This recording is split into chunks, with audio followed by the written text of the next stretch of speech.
Tək mənə elə gəlir ki, bizi aldadırlar. Normal maşınlar əvəzinə bizə sadəcə təkərli monitorlar sırıyırlar. Əvvəllər avtomobillər həm çöldən, həm də içərdən gözəl görünürdü. İndi isə hər yerə sensorlu iri ekranlar qoyurlar. Düymələr minimuma indirilir. Halbuki istehsalda bir ekran bəzən düymə blokdan da ucuz başa gələ bilər. Düymələrin ən böyük üstünlüyü olan yeri həmişə eynidir. Onları əzbərdən, hətta gözü bağlı vəziyyətdə də tapmaq olurdu. Bəs indi sürərkən monitora toxunmaq, orada nəsə axtarmaq təhlükəsizdirmi? Praktika göstərir ki, yox.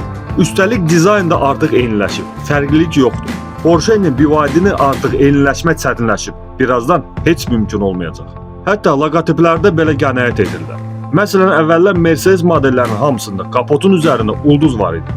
İndi isə o yalnız S-klassda qalır. Və bu cür ucuzlaşma avtomobilin hər yerində özünü göstərir.